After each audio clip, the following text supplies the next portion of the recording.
Bismillahirrahmanirrahim.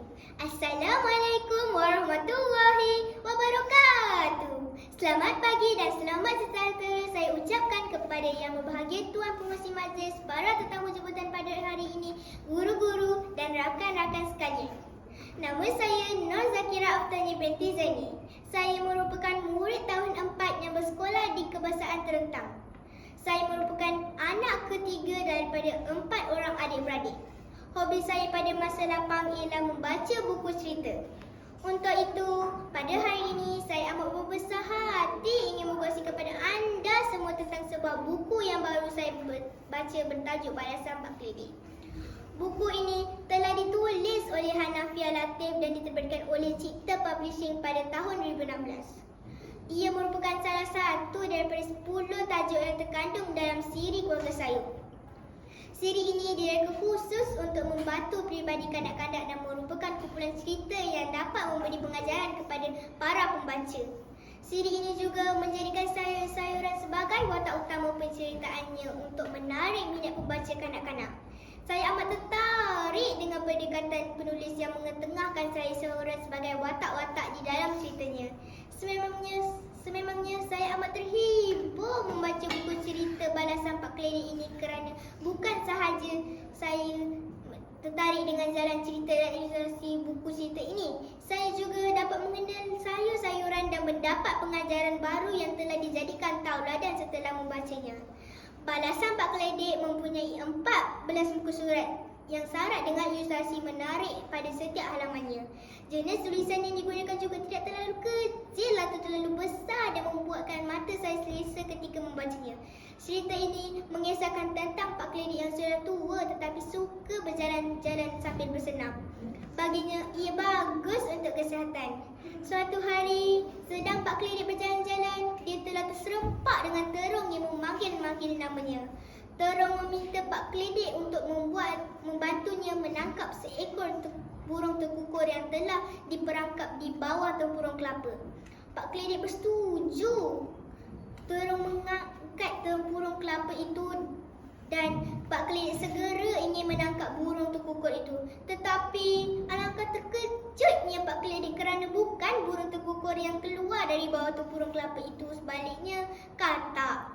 Apabila terpegang sahaja katak itu, Pak Keledek terjerit kegelian. Sili dan kangkung keluar dari sebalik semak dan mentertawakan Pak Keledek. Rupa-rupanya mereka bertiga telah berpakat untuk mengenakan Pak Keledek. Mereka ketawa terbahak-bahak melihat Pak Keledek terkejut kegelian. Pak Keledek merasa sangat marah kerana diperbodohkan. Baginya, ketiga-tiga sayur-sayuran itu sangat kurang ajar. Pada suatu hari, Pak Keledek berjalan-jalan dan bersenam seperti biasa. Dia terjumpa dengan terong, cili dan kangkung di tengah-tengah jalan. Pak Keledek ingin mengenakan mereka lalu memanggil mereka. Pak Keledek menyuruh terong mengangkat tempurung kelapa di depannya, tetapi terong tidak mahu, malah mentertawakan Pak Keledek. Terong berkata yang dia tidak akan tertipu dengan hela yang sama. Pak Keledek berkata di bawah tempurung kelapa itu ada seekor burung. Terong, cili dan kangkung tidak percaya. Mereka menyuruh lobak merah yang kebetulan lalu di situ mengangkat tempurung kelapa itu. Lobak merah terus mengangkat tempurung kelapa itu dengan segera menangkap burung yang ingin terbang keluar dari bawahnya. Lobak merah berjaya menangkap burung itu. Ketiga-tiga sayur-sayuran itu sangat terkejut kerana tidak menyangka memang ada seekor burung seperti yang dikatakan Pak Keledek. Lobak merah sangat gembira kerana mendapat seekor burung. Pak Keledek mengucapkan tahniah kepadanya. Ia mentertawakan sayur-sayuran lain yang terpinga-pinga kerana telah terlepas peluang mendapat seekor burung. Pak Keledek tersenyum puas. Akhirnya dapat juga dia mengenakan terong, cili dan kangkung. Terong, cili dan kangkung pula merasa sangat menyesal kerana telah memainkan Pak Keledek dan terlepas peluang mendapat seekor burung. Pengajaran yang boleh diambil daripada buku ini ialah, pertama, kita mestilah sentiasa menghormati orang yang lebih jauh tua daripada kita dan tidak sesekali memainkan mereka. Kedua, sekiranya kita memainkan orang, nescaya orang itu tidak akan percaya kita lagi selepas itu. Ketiga, kita mestilah Selalu berbaik sangka dengan orang dan sudi menolong sekiranya ia minta pertolongan. Saya amat menggalakkan kawan-kawan membaca buku ini. Buku ini boleh didapati di perpustakaan sekolah kita. Jangan lepaskan peluang untuk meminjam dan membaca buku ini.